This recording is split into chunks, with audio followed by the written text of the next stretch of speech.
अभी मैं मौजूद हूँ जंतर मंतर पर। यहाँ पे सैकड़ों की तादाद में ड्राइवर भाई और ट्रांसपोर्टर इकट्ठे हुए हैं। देश भर से ट्रांसपोर्ट की यूनियन यहाँ पे एकत्रित हुई है और क्यों हुई है सारा हम आपको अभी बताने वाले हैं। सबसे पहले दोस्तों मैं आपको एक जानकारी दे दूं, कल जैसा कि एक न्यूज़ चली थी टीवी चैनल पे और कहा गया था कि हड़ताल समाप्त हो चुकी है। जो भी ड्राइवर भाई देश भर में प्रदर्शन कर रहे थे उसको समाप्त कर दिया गया, क्योंकि कुछ ट्रांसपोर्टरों की मीटिंग हुई थी गृह सचिव के साथ में, तो वहाँ पर कहा गया था कि ये जो है इस पर सॉल्यूशन निकल चुका है और अब ये प्रदर्शन खत्म करना चाहिए। तो हमारे साथ में कश्मीर से, महाराष्ट्र से, पुणे से और भी अन्य राज्यों से भी यहाँ पे ट्रांसपोर्ट की यूनियन आई हुई है। सबसे पहले मैं बाबा कामले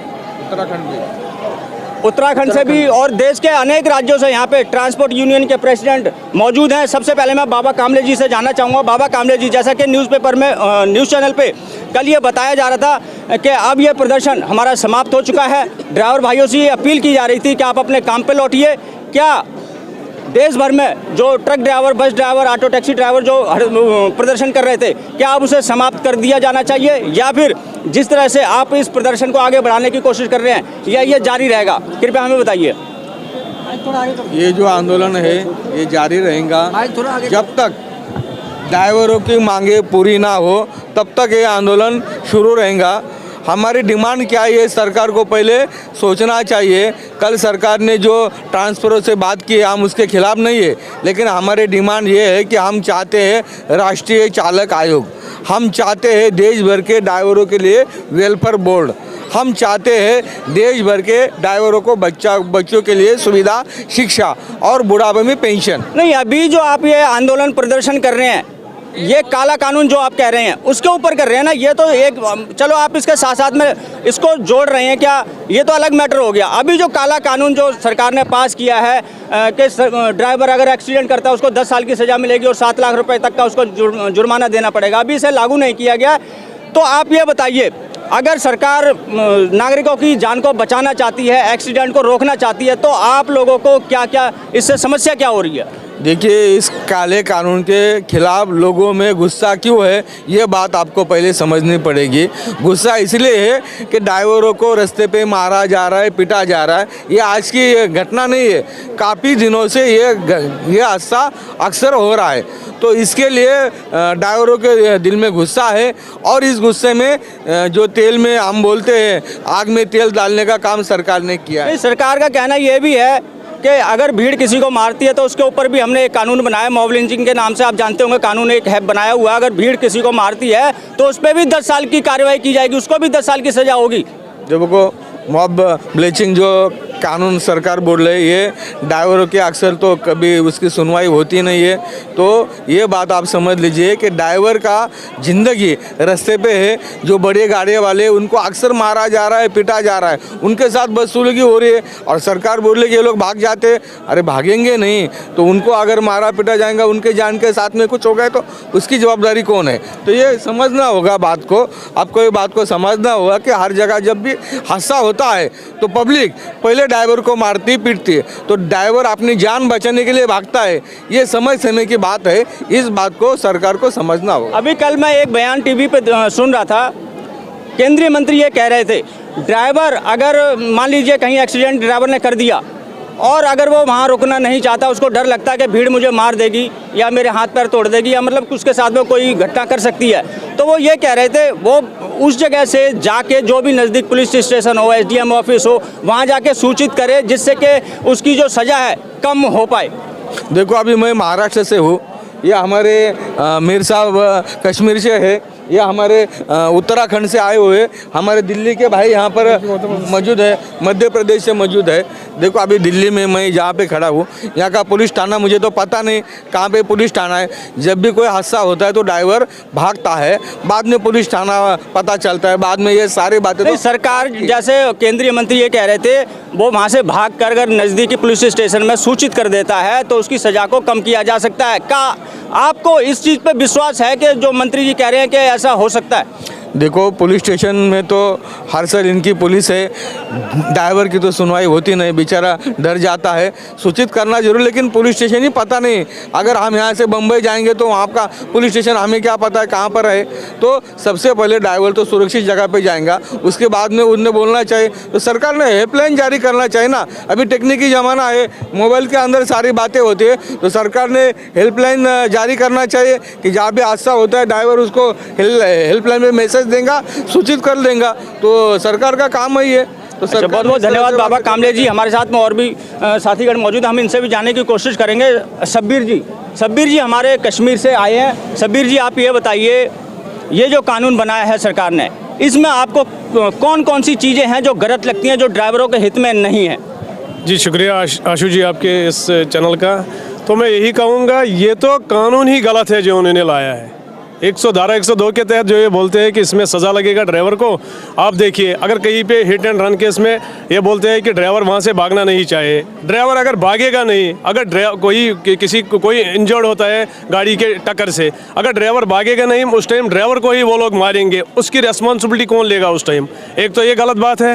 ये बोलते हैं नहीं ड्राइवर, अगर इसके साथ और एक बात मैं जोड़ना चाहता हूँ, ड्राइवर हर जगह समझो बेचारा मुसाफिरी होता है। ये जब घर से निकलता है 3 महीने, 1 महीने, 1.5 महीने कश्मीर से लेकर कन्याकुमारी तक, 1 महीने के बाद घर वापस आता है। उसके हाथ में रास्ते में एक फोटी कोड़ी भी नहीं बचती है। क्योंकि आप देखिए जितने कानून इन्होंने लाए हैं, 2018 की बात मैं करूं, 18 में जितना आंकड़ा मरने वालों का तादाद होता था, आप 2019 की बात कीजिए। 19 में लॉकडाउन था, 6 महीने गाड़ी घर में खड़ी थी, उससे ज़्यादा हो गया। इन्होंने एक और कानून लाया था उस टाइम कि ये 100 रुपये हमसे जुर्माना लेते थे कई जगह ड्राइवर से, बाद में उसको 1000 कर दिया, उसको 10,000 कर दिया। हर एक इस ट्रांसपोर्ट सेक्टर के पीछे ही पड़ा है। और ये भी एक ज़रूरी बात है, जो ये सरकार है ये आज हिलेगी, क्योंकि ये वो आंदोलन है, ये स्टीयरिंग छोड़ो आंदोलन है।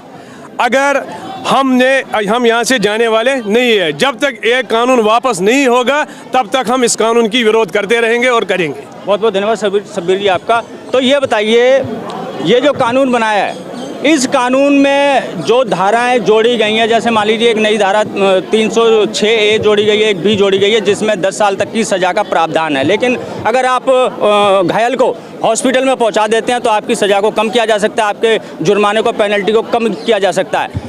अब आप ये बताइए, आप इस कानून को लेकर क्या करना चाहते हैं, या इसको पूरा का पूरा वापस लो करना चाहते हैं, या फिर इसमें कुछ संशोधन करवाना चाहते हैं? नहीं, देखो ये कानून तो कुल मिला के वापस होना चाहिए, ये ड्राइवरों के हित में नहीं है। आप मेरे को एक बात बताओ, अब ड्राइवर कौन सा गाड़ी सीखेगा? कोई हेल्पर गाड़ी सीखेगा? कोई हेल्पर ही नहीं आएगा गाड़ी पे। कोई ड्राइवर अब गाड़ी नहीं चलाएगा क्योंकि उसका मन टूट गया, क्यों चलाएगा? उन्हें भी 10 साल सज़ा कौन भुगतेगा? अब ये बताओ, इतने लोग बाहर जा रहे हैं, वहाँ पंजाब कितना बाहर चले गया? क्यों चले गया? क्योंकि वहाँ जाके ड्राइवरी करता है, वहाँ सेफ़ है वो गाड़ी चलाने में। यहाँ गाड़ी चलाता है तो कितनी मुसीबत आ रही है, ये आप भी समझदार हैं। ये सोचना चाहिए सरकार को, ये गलत कानून लेके आई है, ये रद्द ही होना चाहिए। सरकार का कहना ये है, जब हमने इस कानून को बना रहे थे उस समय हमने जब इसको मतलब एक इसकी रूपरेखा तैयार की थी, उस समय हमने इसको पब्लिक के लिए फीडबैक के लिए दिया था, ट्रांसपोर्टर को भी इसको भेजा था कि अपने अपनी फीडबैक दीजिए कि इसमें कुछ सुधार करने की ज़रूरत है या फिर नहीं है। ऐसा सुनने में आ रहा है, मैं न्यूज़ चैनलों पर सुनता आ रहा हूँ कि हमने इसको फीडबैक के लिए दिया था। अब वहाँ से जो भी फीडबैक आई वो अच्छी आई होगी जब भी इस कानून को पास किया गया है। तो आप यहाँ पे बहुत सारे ड्राइवर भाई भी हैं, यूनियन के प्रेसिडेंट वगैरह भी यहाँ पे आए हुए हैं, पूरे देश के हर राज्य से यहाँ पे लोग मौजूद हैं, ठीक है? तो क्या किसी को ऐसी फीडबैक देने के लिए सरकार की तरफ से सूचना आई थी कि आप अपनी फीडबैक दीजिए, ये इस कानून को हम बनाने जा रहे हैं? देखिए जनाब, ये जो ये कानून आया है, सीधा हमारी गर्दन पे तलवार लटक गई है। हम भी बाल बच्चे वाले हैं, हम कभी गाड़ी नहीं चलाएंगे जब तक ये कानून वापस नहीं होगा। हम विरोध में ही खड़े हैं। इसलिए आज हम कश्मीर से यहाँ दिल्ली के इस जंतर मंतर पर ये पीसफुल प्रोटेस्ट के लिए जमा हो गए हैं। बाकी जो हमारे यहाँ नेता बैठे हैं, जो ये फैसला लेंगे, हमारे जम्मू कश्मीर के जितने भी चालक हैं, एक फ़ोन कॉल की दूरी पर है। जैसा यहाँ से कोई फैसला आता है हम उसका वेलकम करेंगे। बहुत बहुत धन्यवाद आपका। तो दोस्तों यहाँ पे मैं एक चीज़ क्लियर कर देना चाहता हूँ, जैसे कि यहाँ पे हमारे साथ में तमाम ट्रांसपोर्ट यूनियन के प्रेसिडेंट और ड्राइवर भाई यहाँ पे मौजूद हैं, चाहे ऑटो टैक्सी ड्राइवर हो, चाहे फिर बस या फिर ट्रक के ड्राइवर हो, सभी लोग यहाँ पे मौजूद हैं और सैकड़ों की तादाद में यहाँ पे मौजूद है। राजस्थान से भी हमारे आए हुए हैं, इनसे भी हम जानने की कोशिश करेंगे। जैसे कि देखा जा रहा है कि पूरे देश के अंदर इस समय बवाल मचा हुआ है, चाहे ऑटो ड्राइवर हो, टैक्सी ड्राइवर हो, बस ड्राइवर हो, ट्रक ड्राइवर हो, सभी ड्राइवर सड़कों पे उतर चुके हैं, अपनी अपनी गाड़ियों की चाबी निकाल के गाड़ियां रोड पे खड़ी कर दी हैं, बहुत ज़बरदस्त प्रदर्शन कर रहे हैं। इससे जो है सरकार शायद हिल भी चुकी है। अब आप लोग यहाँ पे आए हैं तो किस उद्देश्य से आए हैं, आपकी क्या मंशा है, आगे क्या प्लानिंग है? हमारी ये प्लानिंग है कि भाई कि आज हड़ताल करने का मकसद यही है कि भाई कि हमारी ये बात मान लें तो ठीक है, नहीं माने तो बिल्कुल चक्का जाम है।